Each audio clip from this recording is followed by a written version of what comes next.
Hello and welcome back to Core Finance in association with the Next Exchange.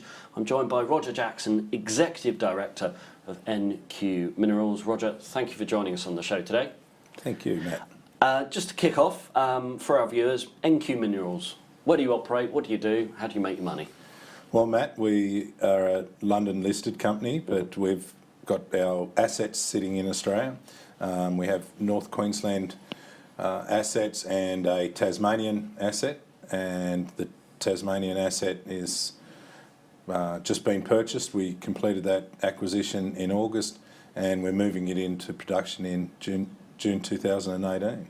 Good stuff. And what are you mining for? What's down there? I mean, I see it's Helier Gold project in Tasmania, so I'm guessing gold, but is it just gold? What else is down there? Sure, look, there is gold, and there's about 1 million ounces, nearly 1 million ounces of gold, but it's a polymetallic, so it's quite elegant. We've got lead, zinc, silver, and gold, and of course, you know, zinc at the moment is at all-time highs. Yes. Lead's quite high, and in Australian dollar terms, gold and silver are quite high. The Australian dollar's low compared to the US dollar, so you know, we're in a good position. And with regards to becoming a near-term producer, what kind of timescales would you put on the Tasmanian project to actually get this out of the ground and start making some revenue from it? Okay. Well, fortunately enough, this project has the infrastructure in place. So there's a tailings dam with a very large resource of lead, zinc, and silver.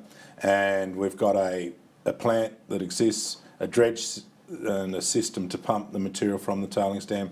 We've got a railway line that runs directly out of the plant to the Port of Burnie, which is at the northern side of Tasmania.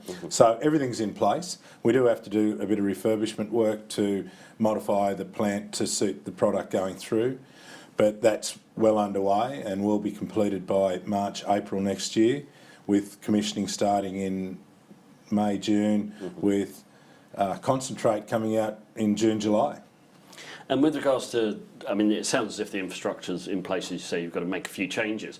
With regards to funding those changes and developments on the infrastructure, are you fully funded? Are you in a position that you have enough to do that, or will you be going to market for more funding? No, we don't need to go to market. We're fully funded at the moment, with commitments on the table.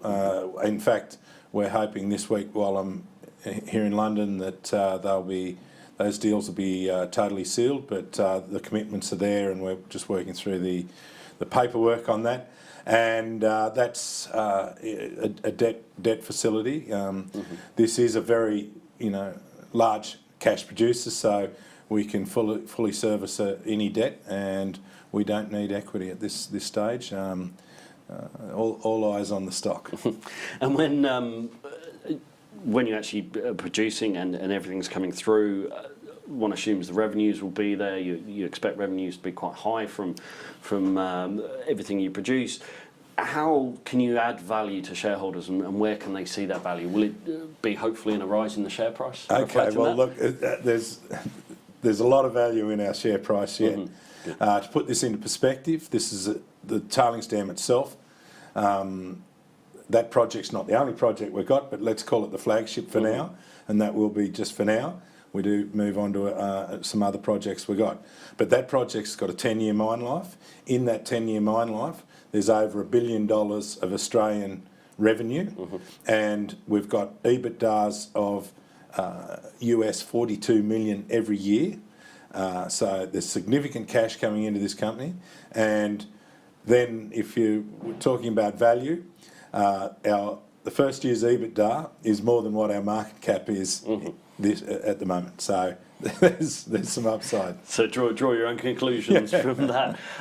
You did mention other projects. Can you just briefly give us an update of where they are and where you are in the life cycle of those projects? Sure, Matt, because this is part of the story. You know, we've got a cash producer, but then we've got these other projects that are various levels down the line in development. And we've got a project called Eucalyptus, which again is polymetallic. Again, very nice in the sense of risk. We don't have to worry about the cycles because generally they equal each other out.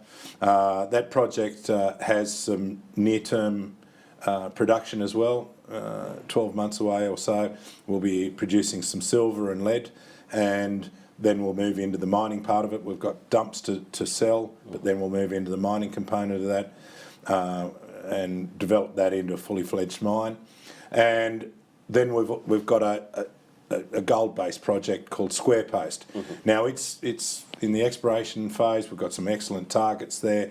This is a high-grade pipe breccia, similar to a number of North Queensland high-grade gold deposits, so we're pretty confident we're going to do well there. We need to put the drill holes in, but guess what? We're making a lot of cash over the next 10 years.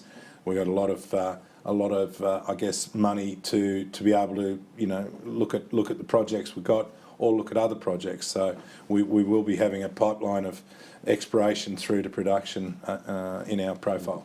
And that pretty much answers my last question. What are your long-term goals for NQ Minerals? And you mentioned this 10-year cycle and the revenue coming in from that and looking at other projects.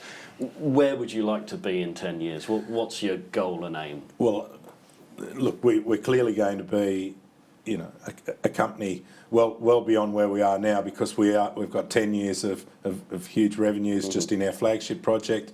We want to develop the projects in North Queensland. We'll be actively looking for other projects.